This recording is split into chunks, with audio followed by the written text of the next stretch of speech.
Hello everybody and welcome back to the Charlian Forum. My name is Chris and today I just wanted to sort of give my very first initial impressions of the Occult Crescent and our first step of our new relic weapons, which are the Phantom weapons. So here I am in the like staging area, I guess you would call it, of the Occult Crescent, and I have completed the first step of my Viper relic weapon, the Phantom Twin Fangs Penumbrae. Talk about this first, just because it's, you know, we're here. And I think that they've done a pretty good job of sort of balancing like a more hardcore grind and a slightly easier to approach weapon grind with this relic this time around.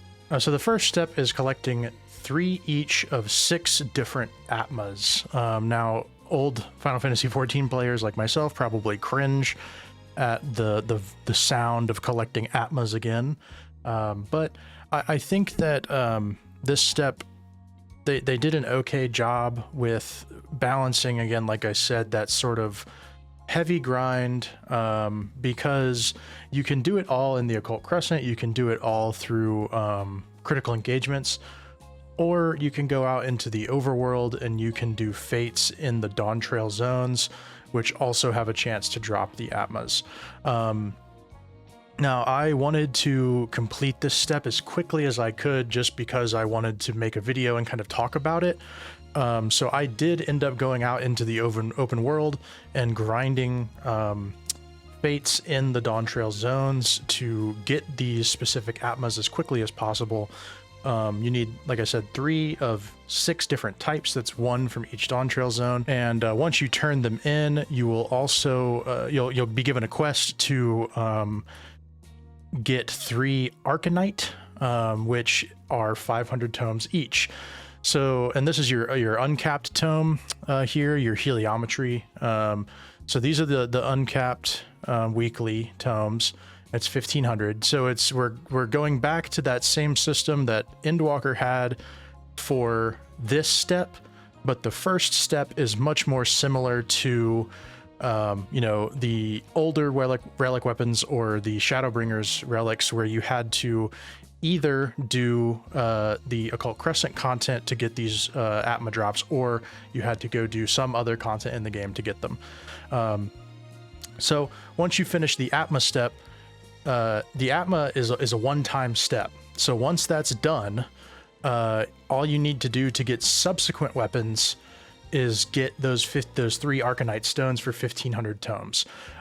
So they're sort of following in the footsteps of cosmic exploration here, where your first weapon, your first tool, you have to grind pretty hard for it to get these Atmas. You know, I did yesterday on launch, I did server up pretty much until my raid time, off and on. I'd say I probably put about 9 hours into Occult Crescent, and I only got 5 Atma in that 9 hours.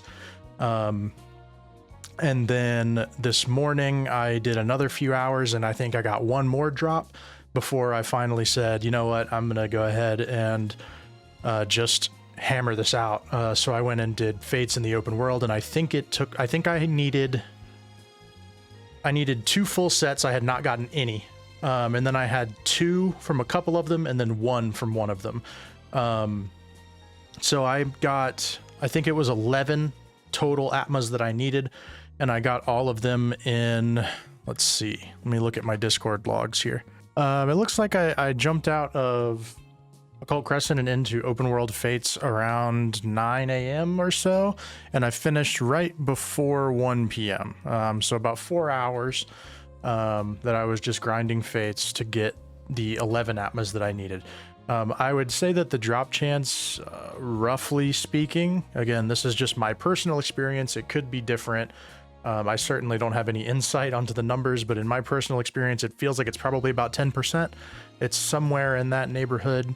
But once you finish that step, you can then come to this vendor, and you can just exchange 500 tomes per Arcanite and 3 Arcanites per weapon. and this will get you the, just base level of each of the weapons.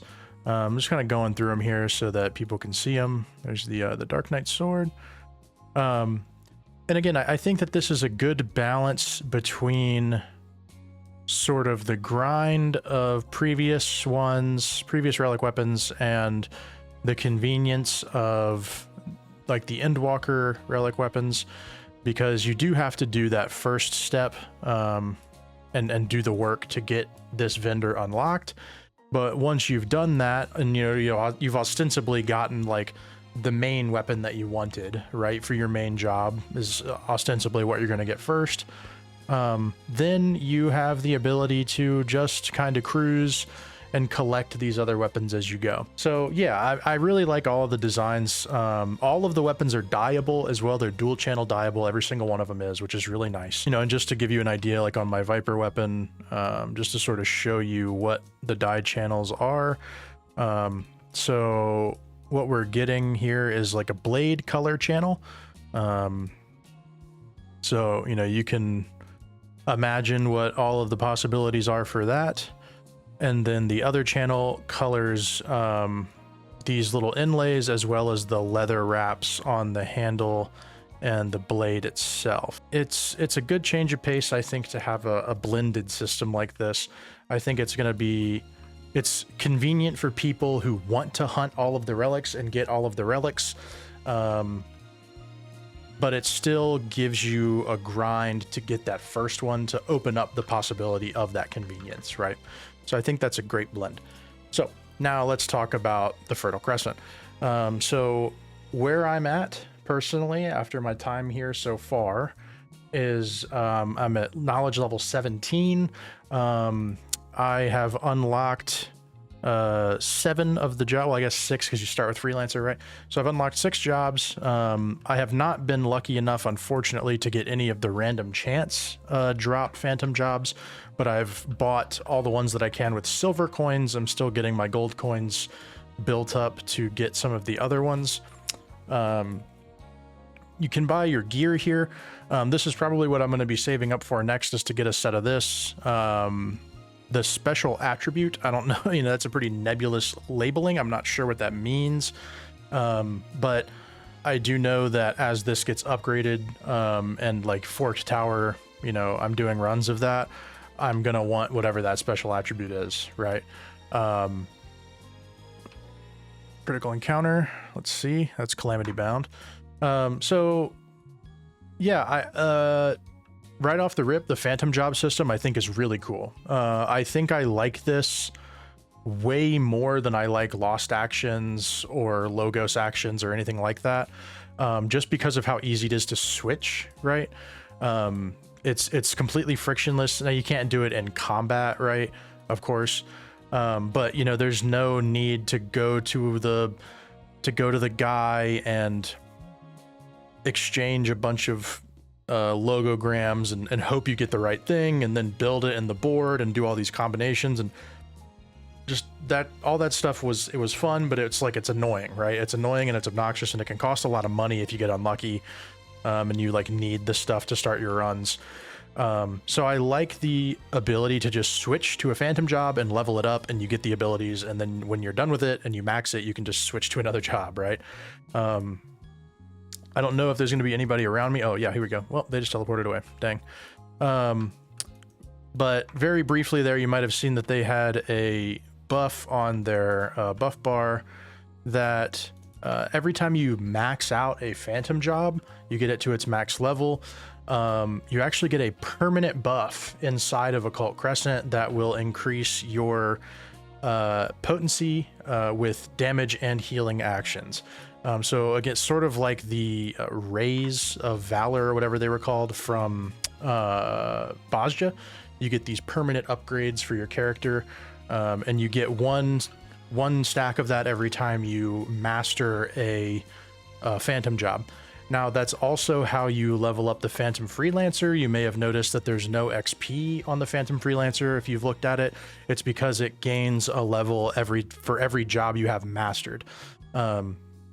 So the gameplay loop here is going to be to do critical engagements and level up your phantom jobs and get them maxed so that you have as many skills at your disposal, as many possibilities open to you as you can have, and you know, you're building up that buff so you can be as powerful as possible, right? I'm sure there's somebody in here that has it. Here we go. So Phantom Mastery, benefiting from masterful knowledge of Phantom Job, damage dealt and healing potency are increased. So that's a cool one. This guy has Berserker. So there's, I believe, 12 jobs total. 3 of them are from silver coins you can purchase from a vendor. 3 of them are random drops. And then 3 of them can be purchased with the golden coins. Silver coins you get for participating in events, fates, the critical engagements like I'm about to do here, all of that stuff. And then the gold pieces you get from doing or just killing monsters. So there will definitely be a market for just grinding mobs in this content and getting you know, gold coins built up and ready to go. You know, I really do enjoy the critical engagements here. I think that they are really interesting. They're doing some like really fun stuff, some really unique mechanics and challenges that I'm glad to see them kind of experimenting with some of this weirder stuff. And this is like the perfect type of content to experiment with that kind of thing. These a little bit more off the wall mechanics and a little bit more unique like gameplay functions. They're doing a really good job with this, generally speaking. You know, like I said, there's going to be someone who doesn't like it because it's Final Fantasy XIV, and unfortunately, like, the cool thing to do is to act like you're above everybody else who plays the game and just has fun. You know, I've seen people in here moaning and whining and complaining. I saw it at Server Up. They were basically saying this content's dead and it's been out for 40 minutes, you know? If I was going to critique this so far, again, I've only done maybe 12 hours of this total since it released. Probably not even that much, maybe like 10 hours. My biggest criticisms would be, you know, yeah, it's grindy, but that's sort of the point, right? Some of the fates die really, really fast, like already, and I'm sure that that's only going to get worse as people get more powerful. These fates, like the non-critical engagements, just the regular blue fates on the map, get absolutely demolished. I mean, they are dead, and like, if you have a full instance and people are moving around the map, fates die in like 45 seconds, which can be really frustrating if you're just like trying to, you know, get your feet under you, if this is like your first or second time in the instance and you're just like trying to figure it out. It's a little brutal. I think that the Atma drop inside of this content is too low. I think that the Atma drops rate needs to be brought up in this content because like I said, I wanted to get my first step of the relic done like as quickly as I could. That was my focus so that I could make a video about it.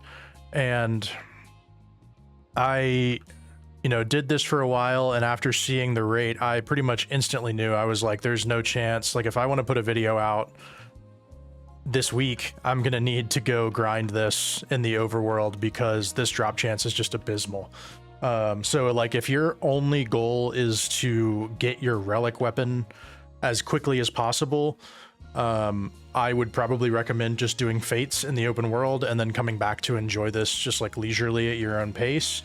But I think what I would probably recommend, if you want to experience this content and you're not like super dead set on getting your relic as quickly as possible, because the relic is not BIS. It has no additional stats for this content yet. You know, history dictates that it will at some point. I just died. It will have bonus stats for this at some point, but it doesn't in this first step. That's normal. But yeah, I mean, it's not BIS. It's 745 item level, so it's certainly not bad. If you don't raid or anything like that, it's a good weapon. It has 2 materia slots, but it cannot be advanced, melded. So, you know, it's mostly just an appearance stick right now. It doesn't have great stats.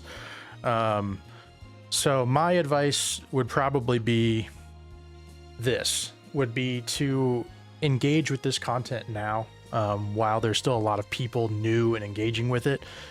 Get to level 20 knowledge, get a couple jobs mastered, you know, take your time, see what Atmas you get from this experience. And then once you kind of feel like you're good and you want to pump the brakes on this or just take a break from it, then you can go back into the open world and you can specifically target the Atmas that you didn't get here, and grind those and get them. And then you can complete your first weapon. That would be what I did if I wasn't just trying to get a video out, right? But I wanted to get a video out and just wanted to talk about sort of my initial first impressions, just sort of going over what I think, just at a glance. You know, I'm excited to see where this content goes and how it evolves. And yeah, I think that it's my favorite version of this, you know, exploration content so far. It's been really fun. You know, I got my whole raid static together for a night, and we did this last night for a couple hours before a raid, and you know, it's been really fun. It feels like MMO content, right? There's people and there's, you know, you're going through this world and you have to like dodge monsters because like the monsters are actually dangerous, and you're doing these boss fights, and it's a really good time. So yeah, that's kind of where I'm at, what my initial thoughts are just off the rip.